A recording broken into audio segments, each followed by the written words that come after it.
Hello everyone, आप सभी का गोल्डन क्लासेस में मैं स्वागत करती हूँ। तो आज मेंस डे में इकोनॉमी करेंगे।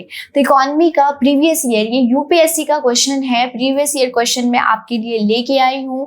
तो चैनल पे नए हैं तो चैनल को सब्सक्राइब करें, बेल आइकन दबा दे और वीडियो को लाइक कर दे।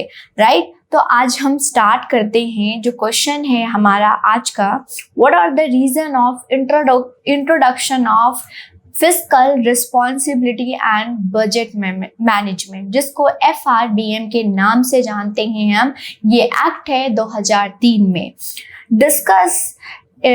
Discuss critically its silent feature and their effectiveness. मतलब कि क्या ये FRBM क्यों लाना पड़ा, इंट्रोडक्शन क्यों करना पड़ा, इसके फीचर्स बताए और इसकी इफेक्टिवनेस, कितना ये लाने के बाद इफेक्टिवनेस है, ये हम देखेंगे। तो सबसे पहले तो FRBM स्टूडेंट क्या है, और ये प्रीवियस ईयर क्वेश्चन UPSC में आ चुका है, तो ये आने के चांसेस है। तो इसमें ये फिस्कल पॉलिसी अगर मैं बताऊं तो ये फिस्कल पॉलिसी से क्या है, आपकी चैप्टर से डील करता है। फिस्कल पॉलिसी पहले तो आपको पता होना चाहिए, जो बजट होता है स्टूडेंट, थ्री टाइप्स का बजट होता है। एक सरप्लस बजट होता है। सरप्लस बजट जब आपका revenue is greater than expenditure तो उसको सरप्लस बोलते हैं। डेफिसिट बजट होता है। डेफिसिट बजट होता है जब आपका revenue is less than expenditure, मतलब एक्सपेंडिचर ज़्यादा है। और बैलेंस बजट होता है। बैलेंस कब होता है, जब आपका revenue is equal to expenditure होता है। तो हमारे इंडिया में क्या हुआ, डेफिसिट बहुत ज़्यादा होने लग गया। इसीलिए हम क्या लेके आए, FRBM। मतलब कि अपनी फिस्कल रिस्पॉन्सिबिलिटी, बजट मैनेजमेंट, मतलब कि बजट जो दिया जाता है और जितना डेफिसिट बोला गया है यही हो। पहले ये डेफिसिट का और कंसेप्ट नहीं था कि जितना मर्जी दे। इसके सारे कॉन्सिक्वेंस अभी देखेंगे कि क्या हुआ, कैसा सिनारियो हुआ कि हमें FRBM एक्ट लाना पड़ा। तो जैसे कि यहाँ पे आप फोटो दो हमारे इकोनॉमिस्ट की देख सकते हैं। इनके हैं, एक हैं यशवंत सिन्हा जी और एक हैं विजय केलकर जी। ये इन्होंने इंट्रोड्यूस किया था 2000 में। बोला गया था कि FRBM कुछ आना चाहिए, तो इन्होंने इंट्रोड्यूस किया। फिर विजय केलकर जी के द्वारा एक्ट बनाया गया। और कब बना था, ये 2003 में। अब थोड़ा सा मैं आपको बजट से इसको डील करूंगी कि ये डेफिसिट कब होता है। तो ये 2023 एंड 24 का क्या है, स्क्रीनशॉट है। मीन्स यहाँ पे रेवेन्यू रिसिप्ट्स देखिए 26.3 लाख करोड़ है। वही रेवेन्यू एक्सपेंडिचर यहाँ पे देखिए 35.0 लाख करोड़ है। तो यहाँ पे क्या हुआ, एक्सपेंडिचर हो गया ज़्यादा और रेवेन्यू बहुत कम है। तो ये इसका जो गैप है उसको डेफिसिट बोलते हैं। और इस डेफिसिट ज़्यादा ना हो इसके लिए FRBM एक्ट लाया गया। राइट, वही यहाँ पे रिसिट्स 18.7 लाख करोड़ है। और अगर कैपिटल एक्सपेंडिचर की बात करें तो 13.7 लाख करोड़ है। राइट, तो ये है। तो ये जो है, मतलब हमारा रेवेन्यू कम आ रहा है, हमें एक्सपेंडिचर ज़्यादा करना है। इसको क्या करना है, कंट्रोल। बहुत ज़्यादा डेफिसिट होने लग गया था। ठीक है, तो 1 बाय 1 देखते हैं।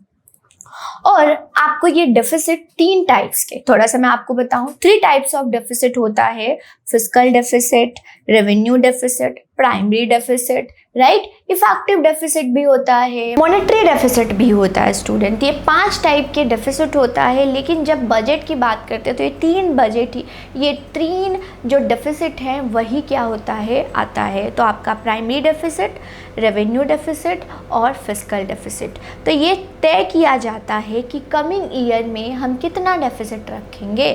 तो अगर हम बात करें तो 5.9% का डेफिसिट हमारा कमिंग ईयर का होना चाहिए।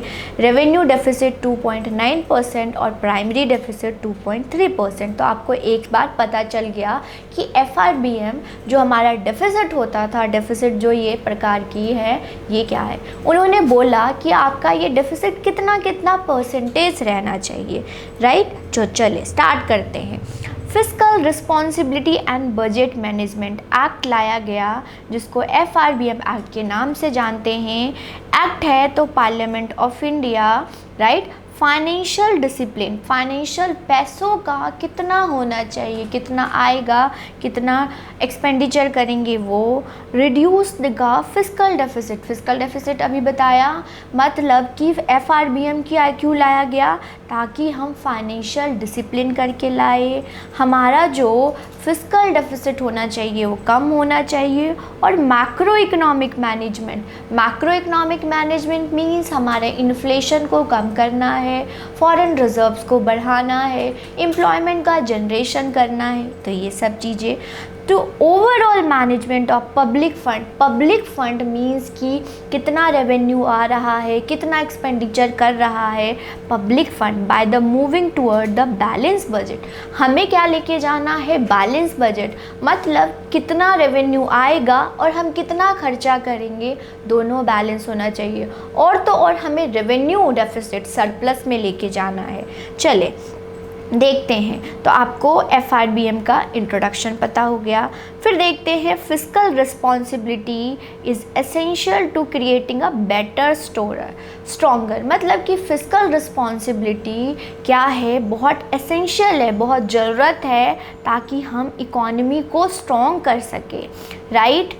Nation for the next generation, और फ्यूचर जनरेशन, ये ना हो कि हम लोन ले रहे हैं और फ्यूचर जनरेशन जो आएगी उस पर क्या हो, लाइबिलिटीज़ इंक्रीज़ हो जाए, ये चीज़ ना होना चाहिए, राइट। तो ये याद रखिएगा। Inter generational equity and fiscal management, macro economic stability, coordination होना चाहिए किसके बीच में, फिस्कल और मॉनेटरी।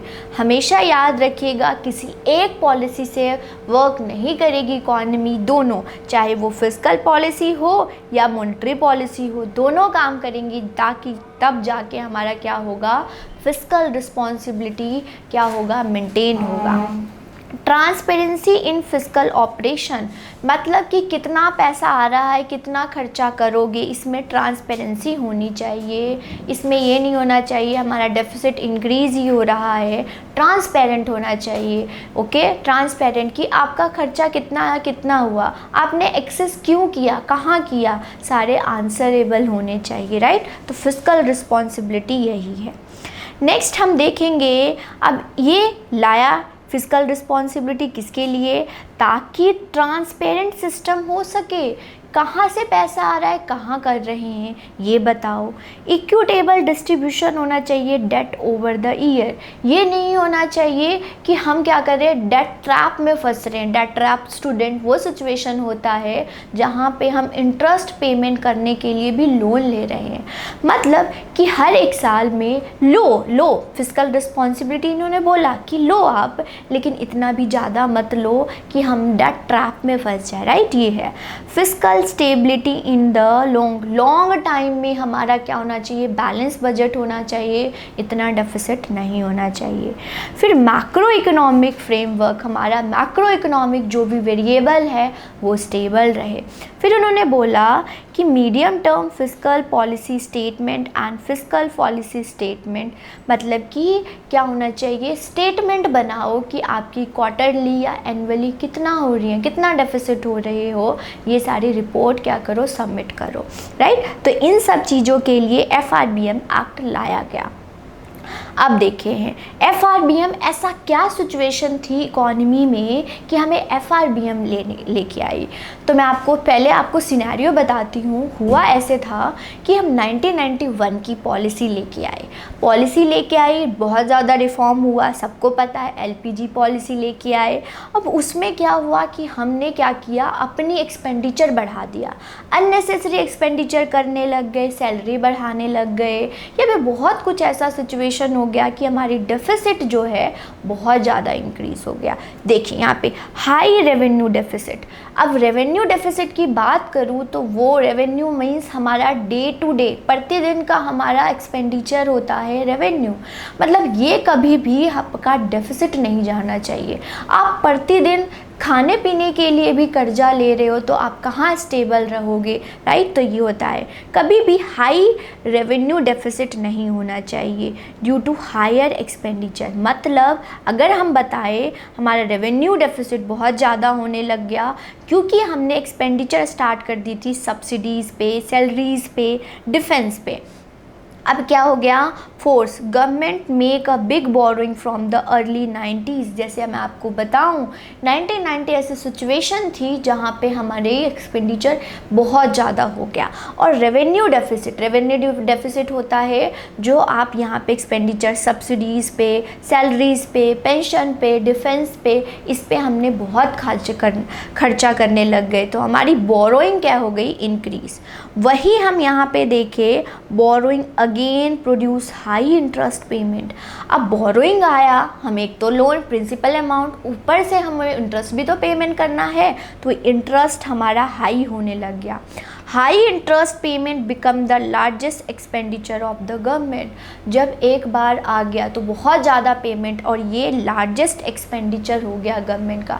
अब प्रोडक्टिव पर्पस के लिए कहाँ ही करेंगी, ये रेवेन्यू हमारा एक्सपेंडिचर इतना हो गया, ये है।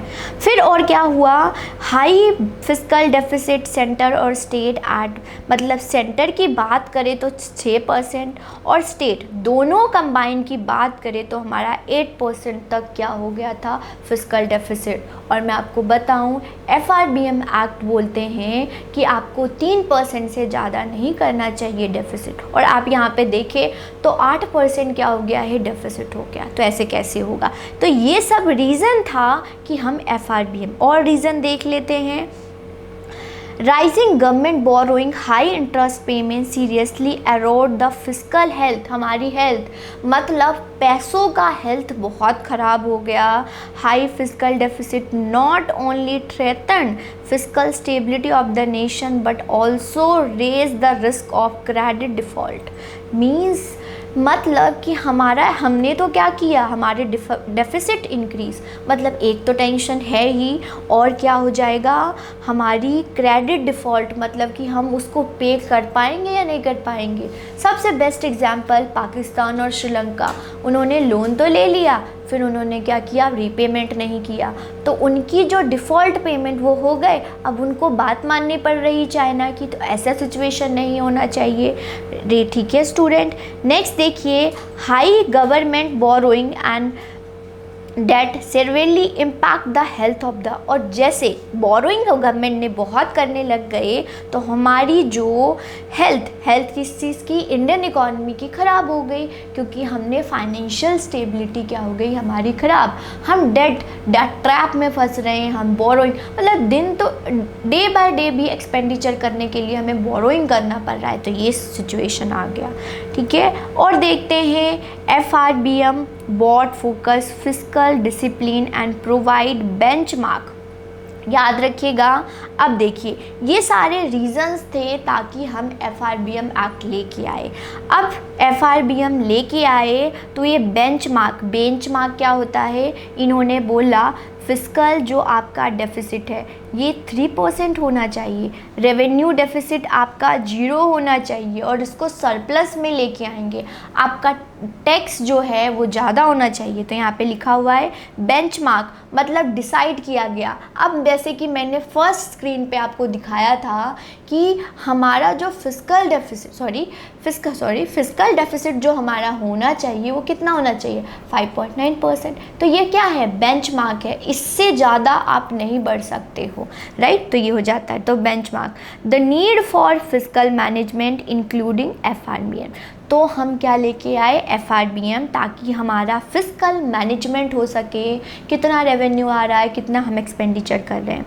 तो recommendation by the NK Singh, ये NK सिंह है, नंद किशोर सिंह के द्वारा कमेटी लाई गई, जिससे फ्लेक्सिबल टारगेट, इतना भी स्ट्रिक्ट नहीं होना चाहिए, क्या होना चाहिए, फ्लेक्सिबल टारगेट आपको इतना। अब मैं आपको बताऊं तो हमारी कोविड-19 में 9%, क्योंकि उस टाइम ऐसा सिचुएशन ही आ गई कि हमने फिजिकल डेफिसिट को बढ़ा दिया, क्योंकि उस टाइम हो सकता है, क्योंकि उस टाइम ऐसी इकॉनमी में सिचुएशन ही ऐसी आ गई। तो फ्लेक्सिबल अप्रोच मीन्स इस बेंचमार्क को आप इंक्रीज़ और डिक्रीज़ कर सकते हो, राइट।